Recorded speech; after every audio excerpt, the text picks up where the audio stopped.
Hey guys, just a heads up that I shared this story on my channel a while back, but there have been some juicy updates I think you'll totally dig. I've dropped a timestamp in the description so you can skip the old stuff if you want. My entitled family kicked me out for not having space. Now they want to give my house to my brother. Fair warning, it's a long one. I'm talking 2 posts kind of long. But don't worry, I'll hit you with a TLDR for each part. Also, I really couldn't care less about who believes this because even I get why some might call it BS. Not going to fight anyone on it, but yep, it's my life. Also, if my family stumbles across this, oh well. I'm just going to tell it like it is without outing myself. So, a bit about me. I'm in my early 30s and single. I've got a younger brother, 29, and he's already got 4 kids. He started early, having his first kid at 22, then kept going almost annually. His wife and I don't really vibe. She's got a knack for getting under my skin by acting like she's better than everyone, but if I clap back, she goes full drama queen mode. She can cry on cue, like Oscar-worthy stuff, and ropes in sympathy from everyone. My folks and my brother think she's the best thing ever, even though they know her deal. Yeah, she's pretty, but I can't get past her personality.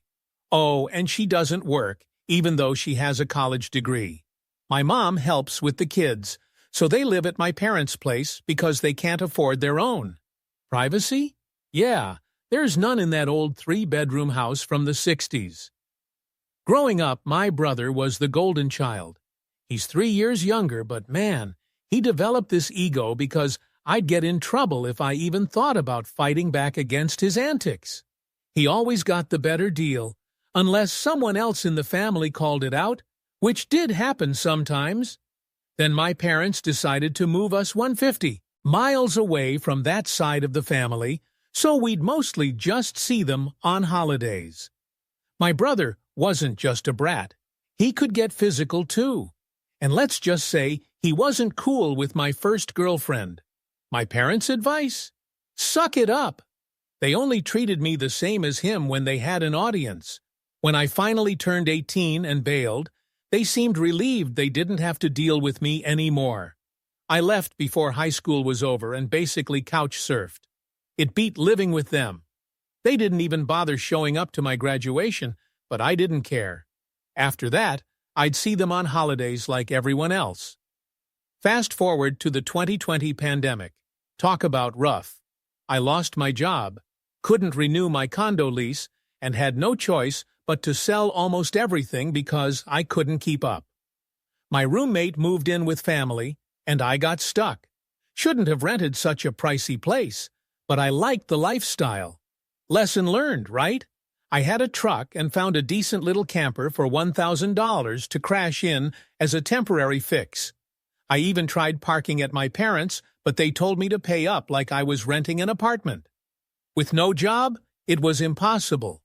They thought my camper was an eyesore, and my sister-in-law just found it hilarious. So I ended up in a store parking lot, worried sick someone would mess with me. Finding a place to park was tough. I kept hunting for a job, but it took months. Meanwhile, I dealt with everything. Beggars, random threats, people mad about the camper. Charging my camper batteries involved sneaky extensions plugged into random outlets. Yeah, not proud, but you do what you gotta do. Finally landed a job and moved to a new city. Ditched retail for good. My boss was chill with me parking in the back, even let me plug in for power and water. I basically worked non-stop and got used to the camper life. Eventually, I snagged a better position at work and got a manufactured home for a decent price.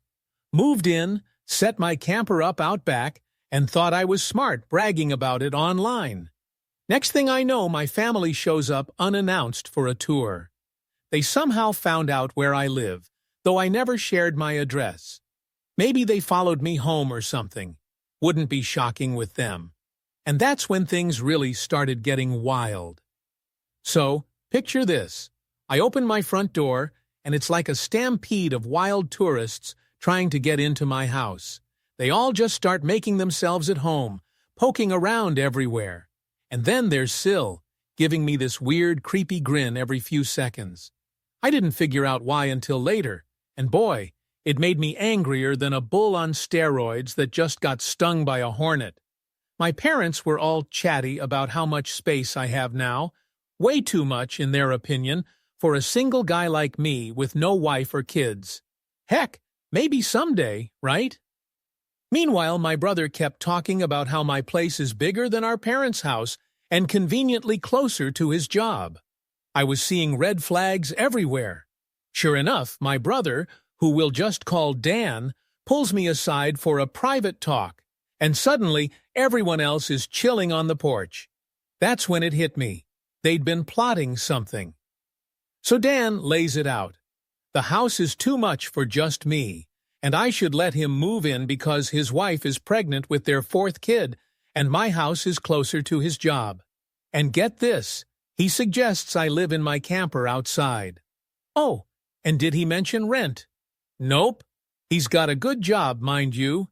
He even starts talking about making changes and setting curfews like it's already his place. If he weren't my brother, I'd have thought he'd gone completely nuts. But Dan's been in a different world ever since our parents made him their golden child. I had to get a word in, but Dan kept bulldozing over me like I didn't even exist. There's no way I'm letting him turn this place into his family fortress without even offering to help with the mortgage. I've watched enough online videos about situations like this, thinking they were nuts, never expecting I'd live it myself. My family fits the bill of narcissistic entitlement to a T, so I casually pick up my phone and start recording.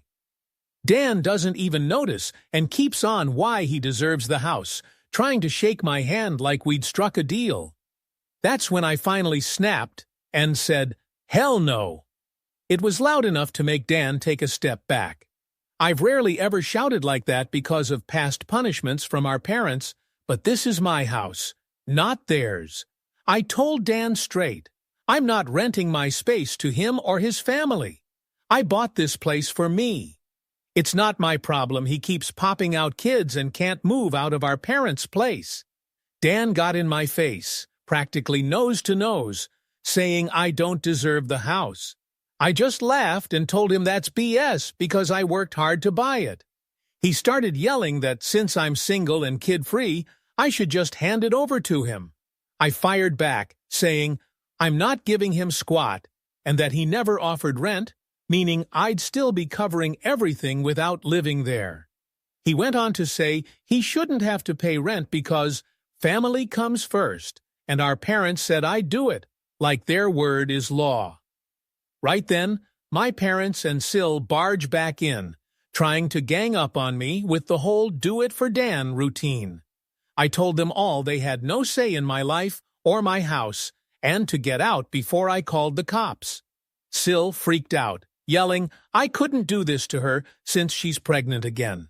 I told her she just assumed she could take from me like I'd just roll over and let it happen. No way. This is not on me. Sil lost it, called me a bunch of names, and even got a hit in on my face before Dan pulled her back. I held up my phone, showing them I'd recorded everything, saying I'd call the police if they didn't leave. My parents took Dan and left, but not before my mom told me I had a week to come to my senses. I made it clear that wasn't happening and told them not to come back. As they left, Sil screamed, and I warned her that I'd press charges if she tried anything. After they were gone, I immediately posted about the whole disaster on social media for damage control. I knew they'd spin the story to make me the bad guy, so I needed to get my version out first, backed by video evidence. Sure enough, it worked. I got a lot of family on my side quickly, while my parents, Dan and Sil, only had a few separate. Most of the family knew how entitled they were already. A week later, they showed up like they promised, pounding on my door. I'd installed a latch and was ready for them. I told them to leave again, reminding them I'd call the cops. My mom tried sweet-talking me, but I was done with their nonsense. I told her flat out that I didn't love Dan as a brother because of all the crap he's put me through. They left with my mom crying and Dan and Sil giving me death stares. I thought that was the end of it, but nope. Later, I come home to see a moving truck and Dan's van in my driveway. They were moving in. Sil was being all smug, saying it was okay because Mommy said so. I went straight to my truck to call the cops. Sil freaked, threatening to key my truck unless I stopped. The 911 operator heard everything, and when the police came, Dan and his family were locked inside my house. I told them exactly what happened, showing them my driver's license to prove it was my house. So there I was, just getting back to my place. And what do I find? The lock on my front door had been swapped out, and the old one was just chilling on the porch. They drilled it open, and the drill they used was right there with a whole Harbor Freight drill bit set. I mean, seriously, who leaves evidence like that? I pointed this all out to the cops and gave them the lowdown on everything that went down before this mess. Turns out, Dan must have called our parents after I got home because they showed up while I was chatting with the police. My parents started spinning some wild tale about how I'd agreed to rent my house to my brother and his family. But I called them out on that lie right there. Dan and his wife, Sil, strutted out of my house with these fake rental papers, looking all smug like they'd outsmarted me somehow. Thing is, they totally botched my signature, didn't even come close to what it looks like. I told them and the folks that this was blatant fraud, and if the cops looked into it, they'd be busted for sure. Imagine Dan losing his job or going to court over this stupidity. I also warned them I'd lawyer up and sue for damages if any of my stuff got messed with, and I'd even call CPS if needed. Dan went pale when I said that, but my mom just kept pushing it, saying I should just live in a camper so Dan could have a family home. I told her if she thought it was such a great idea, she should give Dan her house instead. The cops stepped in to cool things down, and I told them all to leave or I'd press charges. I mean, they drilled my lock, forged a lease. That's some serious business right there. If they didn't clear out, I'd gladly mess up their lives. The only reason I hadn't already was because of Dan's kids. I gave them one last chance to get out. Once my parents grasped that they couldn't make me budge, my mom finally gave in. She talked to Sil, and my dad spoke with Dan. Sil freaked out, ripped up the fake papers, and tossed them all over, which made one of the officers tell them to clean up their mess or get fined for littering. The cops looked so done with the whole ordeal. Dan started telling his kids to reload the moving truck, and naturally, there was a lot of crying, especially from the oldest, who was bummed about not getting his own room. Sil and Dan made one last-ditch effort, giving me those sad puppy eyes and the whole "please let us stay" routine. Even Sil rubbed her pregnant belly for added effect, but I wasn't having it and told them to keep packing. Dan snapped, calling me selfish, but I just laughed in his face. What he was doing wasn't sharing, it was taking. I told him he's no brother of mine anymore, just an entitled jerk. He started dropping F-bombs, and the cops warned him that he better cool it or he'd get cuffed, charges or no. I asked the cops to stick around until they all left, and right then, more officers showed up, which finally lit a fire under my family to move. I made Dan hand over the keys to the new lock, even though I planned to change it again. He was petty and tossed the keys down a storm drain, but the cops made him fish them out and hand them to me. After that, I told them all to go and never darken my doorstep again. My mom threatened to disown me, like that was supposed to be scary. I sarcastically said, "Oh no, that means I won't have to sit through holiday dinners where I'm treated like crap because Dan's the golden child." I told them I'd sooner donate an organ to a stranger than to Dan, and reminded them of all the times they told me to suck it up when I needed help. My parents didn't expect me to call them out in front of the police, and they were speechless. my mom cried. My dad looked like he was gonna pop, and Dan just hugged his kids in defeat while Sil sulked on the lawn. They finally packed up and left, but not before my mom tried to bargain. She even offered to let Dan pay me rent or have me move back in with them. I shut that down real quick and told them I didn't want Dan's money or their company. Sil threw another tantrum when she heard that, but eventually they all got their stuff out. As they left, I reminded my parents of all the junk they put me through growing up. With the cops watching, they couldn't do a thing. I told them I wouldn't let them take what I worked for just because they favored Dan and were too blinded by their own nonsense to see it. No one in the family was siding with them anymore after this whole fiasco. They'd burned their bridges, and most of the family backed me, even the ones I thought wouldn't. So, I ended up hosting half the family for Christmas that year, and not a peep from my parents. Hey, so in my new house, my parents didn't get an invite to the housewarming. Surprisingly, I wasn't blocked from my brother and sister-in-law's social media profiles, and I found out my Sil had her fourth baby in early November. They're still crashing at my parents' place, and I'm pretty sure they know I'm keeping an eye on them because Sil posts these passive-aggressive updates about not having enough space. She's probably hoping to guilt me or something. I bet my parents are losing it with a house full of noisy, energetic kids, a moody Sil, my brother, who they treat like a golden child, and a newborn. Maybe they should just move into a camper in their backyard and let Dan take the house. That might give them some peace. I know there's more to say, but this is getting long, so I'll save the rest for part 3. Update 2. I was aiming for just 2 posts, but part 2 turned out really long, so I've split it into a third part. For those suggesting cameras, I'm on it. Just need to recover financially from buying the house last year. My laptop is a bit outdated for high-tech setups, but doorbell cams are on my list. Some folks said I should have gotten my brother and Sil arrested, but their kids need them. If Dan got arrested, he might lose his job, and they'd be in a tougher spot. Plus, with a newborn, that's just not cool. I managed to get some payback without involving the cops. Would I be this nice again? Probably not, and they know it. I waited until after the new year to post again, in case more went down, and surprise, it did. As you know, my SIL was posting not-so-subtle digs at me, especially after she had her 4th kid in November. Same old complaints about living with my parents.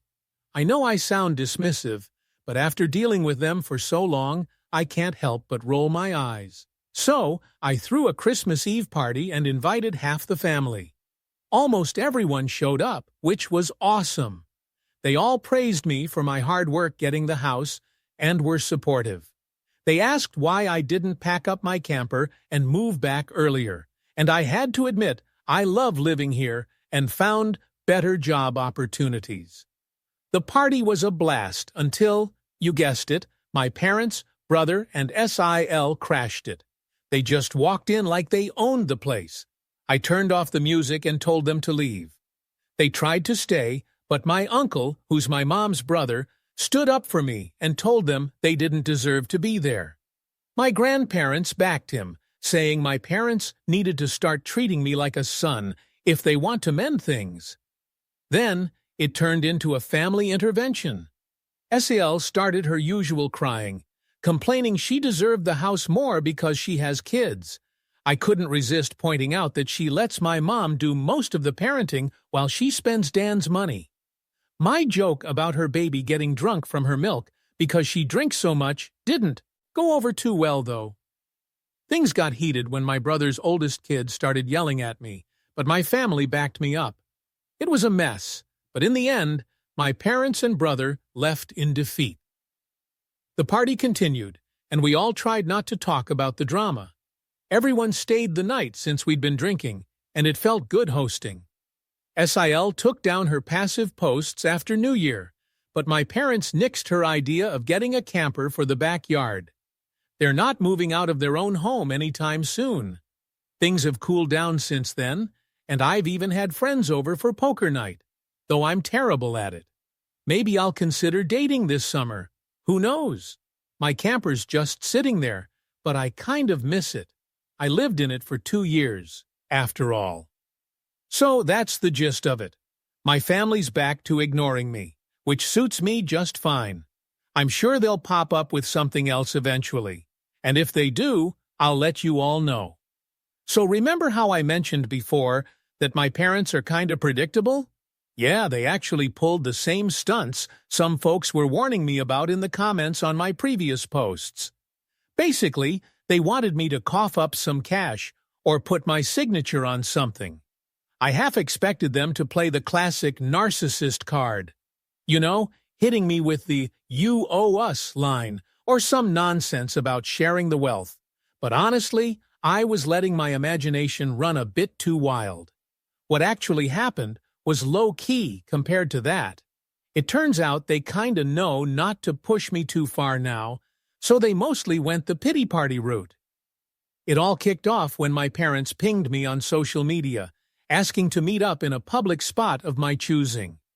My first thought was, this screams trap, but I was more amused than scared.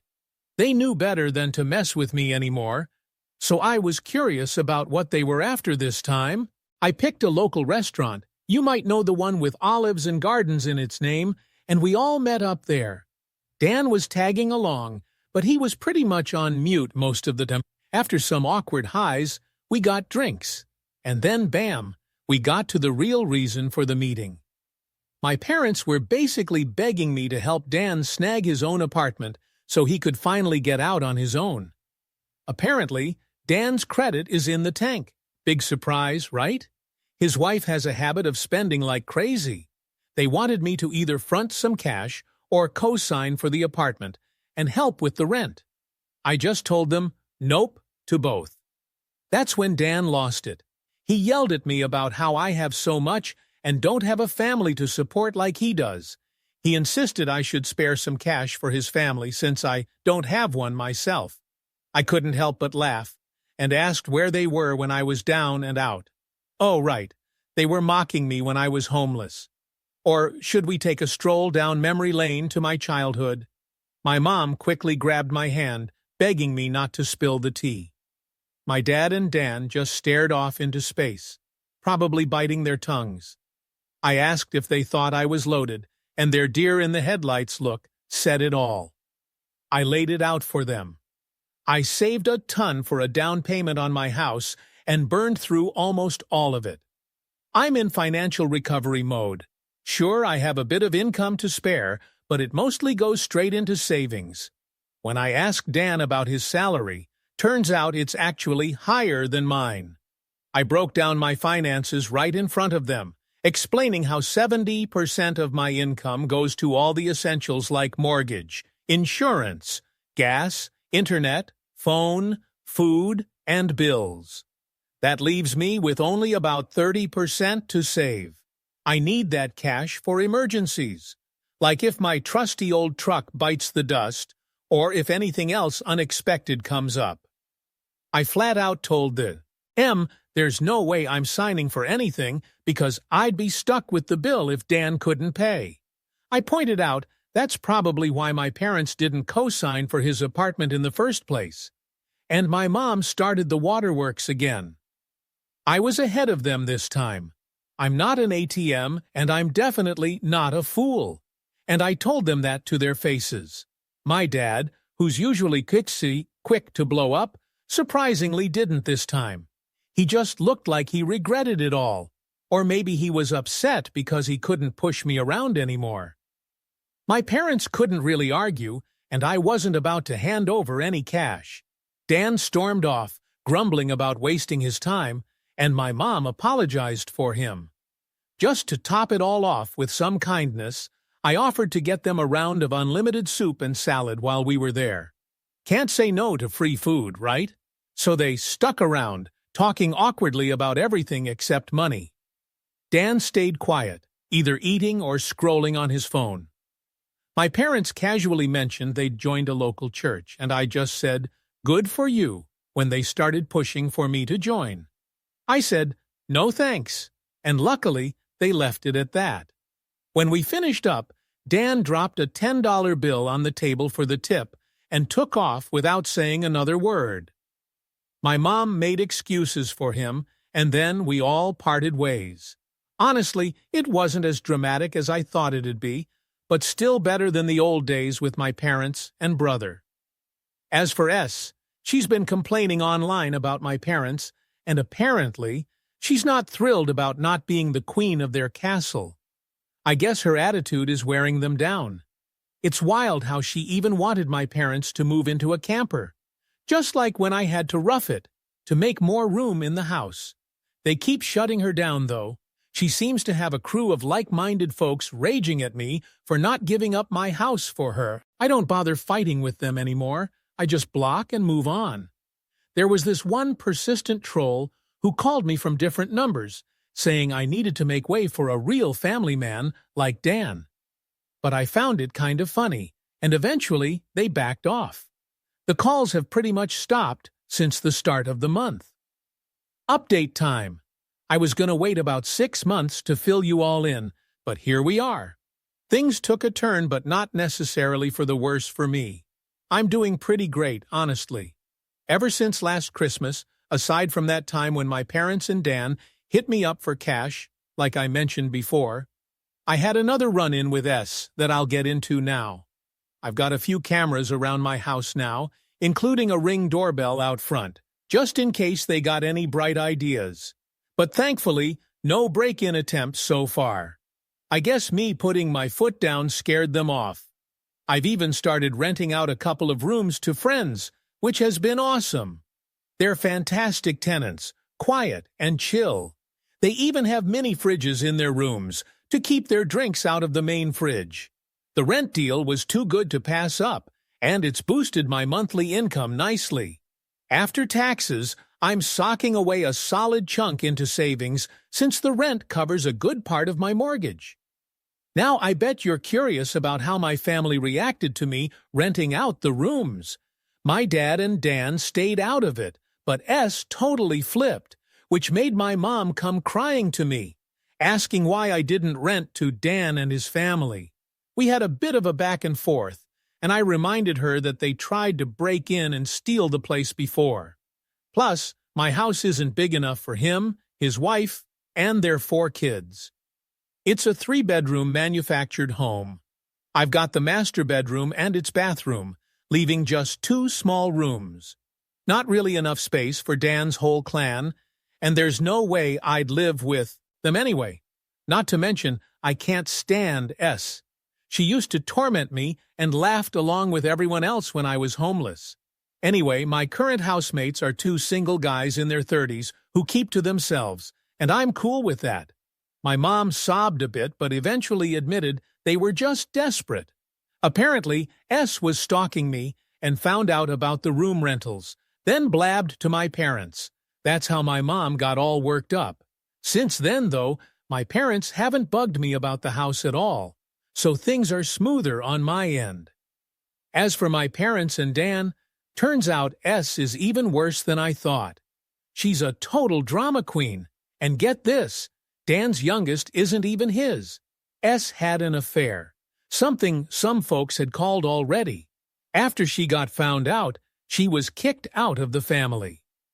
Dan recently wrapped up his divorce, and since we live in a fault state, it went his way. He also managed to get his name off the birth certificate for the youngest. So, after the incident where they tried to wrestle my house from me, things at their place got chaotic. S kept blaming me, thinking I had hit the jackpot or something and should just hand over my cash. She even masterminded the whole plan to get on my good side at Christmas and coax my parents into asking me for money. But when they found out how my finances really were, her plan kind of backfired. She had my folks and Dan wrapped around her finger with her toxic vibes, feeding their narcissistic tendencies. But after the whole attempted housejacking with the police involved, it all started unraveling. Funny how things work out, right? So, Things really started to go downhill for my buddy S after that Christmas party fiasco. My parents and Dan were super hesitant about coming to my holiday bash after I'd spilled the beans about them. But my friend Silk convinced them to grab some last-minute cheap gifts and just show up. She was sure I wouldn't kick them out once they were there. Boy, was she wrong. Her plan backfired big time. I mean, everyone I invited was totally on board with me giving her and the rest the boot. That party turned into a real mess for my parents. It not only tanked their reputation even further, but it also served as a big wake-up call. Eventually, they stopped listening to Silk's shenanigans. They even decided to head back to church, which was wild because they hadn't been in like 2 decades. Maybe my joking about them going to hell last year hit home. Who knows? Honestly, seeing them trying to make amends was both hilarious and oddly satisfying. And get this, my folks showed up at my place without Dan to apologize after they saw some animated video of my first 3 Reddit posts. Yep, they've been aware of my Reddit account for a while. They weren't thrilled about my posts, but they knew they deserved an update because it's all anonymous for them. Watching themselves animated must have been eye-opening. I'd never seen my dad apologize like that. It was genuine. They owned up to what they did to me, called themselves narcissists, and even threw Silk under the bus for some of it. But let's be real, she was guilty too. My parents have been doing the whole counseling thing, and they offered family sessions, but I'm not ready to dive into that yet. As for Dan, he took a long time to apologize, but you could tell he felt bad whenever our past came up. Meanwhile, his marriage to S totally crumbled. Without me as the scapegoat or ATM, things went south fast. After the social media and Reddit stuff, Dan and my parents started to see Silk's true colors. Her entitlement was off the charts. Silk kept pushing my parents to buy a camper so she could take over their house, even suggesting they live on the road like some normal old folks. My parents were like, "Nope, maybe you should get a camper and live in it." But Silk wasn't having it. She lorded over everyone, claiming mom status, and when she didn't get her way, she took her baby and disappeared for a few days to make a point. My parents didn't worry too much since they could still text her, though her replies were super passive-aggressive. Silk refused to go to church, but Dan went with the parents and took the kids, except for the baby, because Silk wouldn't allow it. I don't do the church thing, but I do believe in God. I just never found church helpful growing up. Fast forward, and things got even crazier when Dan called out Silk for cheating. We were all shocked because we thought he was a pushover. But Dan did his homework and got DNA tests on the kids. 3 were his, but not the baby. He confronted her with the DNA results in front of our parents. Silk tried every trick to cover up, but Dan wasn't having it. He had all the proof: texts, phone records, bank statements. He even figured out who the baby daddy was. Silk was terrible at hiding the affair, apparently. My parents were done and demanded that Silk leave. She went ballistic, even got physical. The cops were called, and she got arrested for assault. Her parents had to bail her out and come back for her stuff. A couple days later, she showed up at my place, ranting about my Reddit posts and how I ruined her life. She was all up in my face, trying to cover my mouth, and it felt like maybe she was high on something. It was nuts. I told her I'd call the cops if she didn't back off, and mentioned my doorbell camera caught everything. That shut her up pretty fast.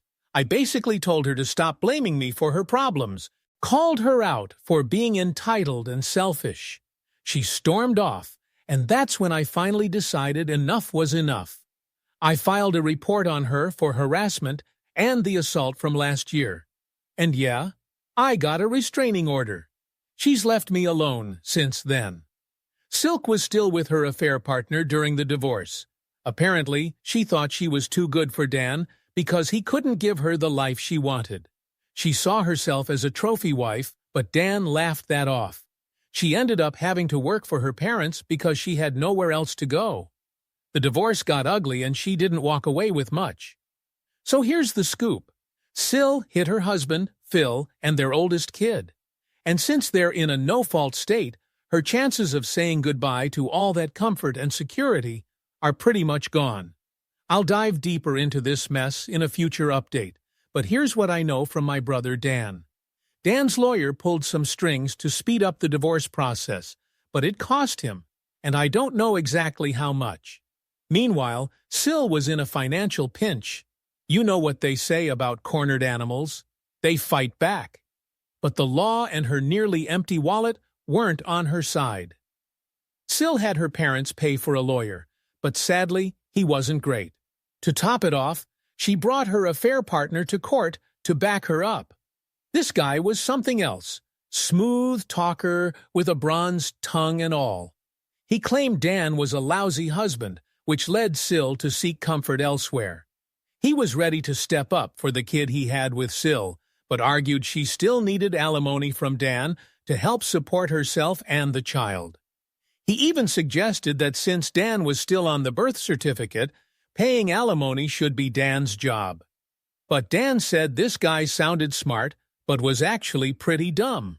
The judge wasn't impressed and called out the hypocrisy, telling this guy he couldn't claim to be responsible for his child while begging for money from the guy whose marriage he wrecked. Dan thought about suing Sil's affair partner for alienation of affection, but that didn't pan out. It would have been up to Dan to prove how much she loved him before the affair, but after everything came to light, we weren't even sure she ever did. Someone even suggested Sil only kept having kids to avoid getting a job, and that might actually be right. Sil tried dragging out the divorce, but Dan's lawyer and the judge kept it on track. Dan lucked out with one of the toughest judges in the state, and all the evidence we had on Sil made it hard for her to play the victim. So instead, her true colors came out. The court had everything: police reports, photos, recordings, showing she was an abusive narcissist. There was a mountain of evidence against Sil she couldn't overcome.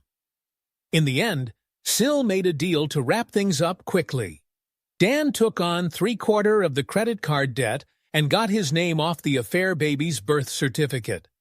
Sil walked away with partial custody of the kids, no alimony, but also less credit debt.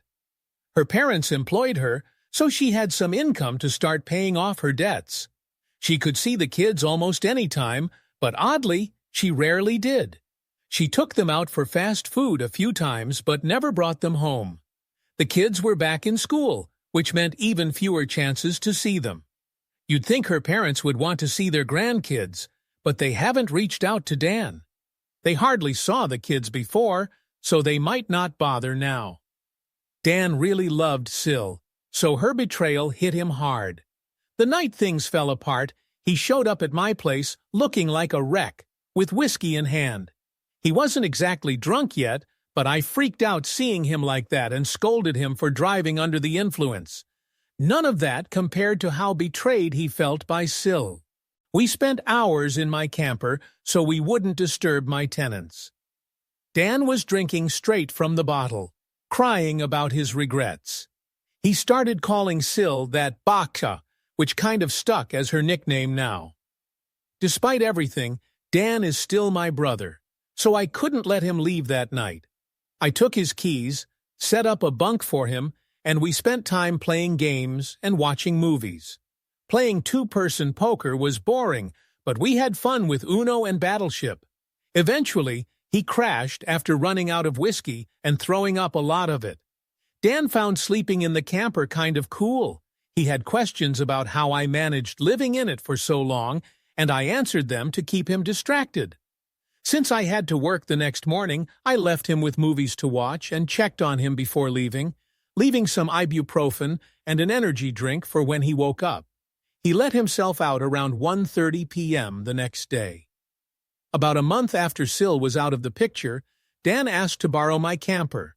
Turns out, he found it more comfortable than I expected, and he was finally giving up his room for his eldest kid. With 3 kids sharing one room, the boy often ended up on the couch, so Dan decided it was time the boy had his own space. If Dan could have afforded it, he'd have bought out his own camper, but I let him borrow mine. No rent involved, just for the sake of the kids. I set it up in my parents' backyard, and my dad made sure it had enough power for heating and AC. I do miss the camper, but it's for a good cause. I warned Dan and my parents they'd be responsible for any damages and documented its condition before handing it over.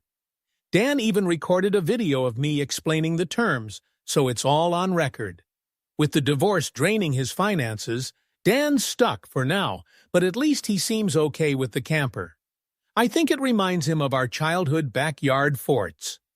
My extended family. Millie actually gave me props for letting him use it. Some even call me the good brother now. Getting Sil out of the picture was a big step for all of us. I'm still cautious with Dan and our parents after everything, but I won't let his kids suffer.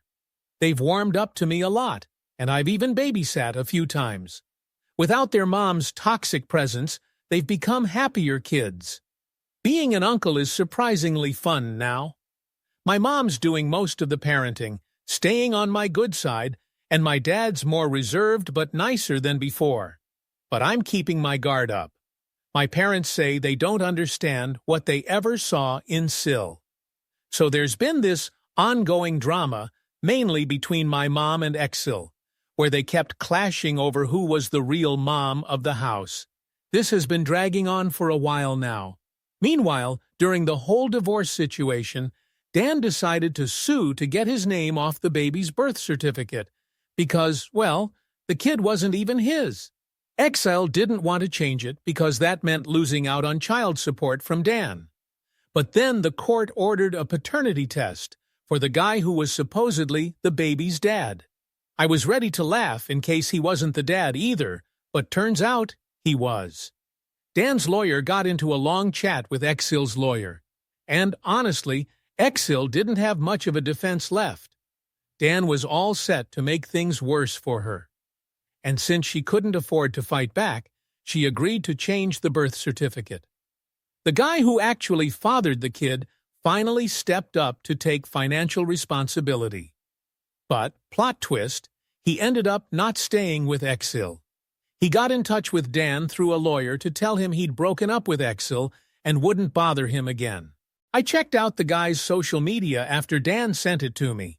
And wow, the dude was whining about how he's now stuck paying for a kid he never planned on having and whining about being too young for this, even though Dan's lawyer found out he's over 40. He looks younger, but come on, he's not a spring chicken. Soon after, he made his profile private, as did Exil a while back. So I'm out of new info. Exil is pretty much out of our lives now. My parents and brother have finally decided to step up and be decent humans. Surprisingly, I'm enjoying being an uncle, and my house is still all mine.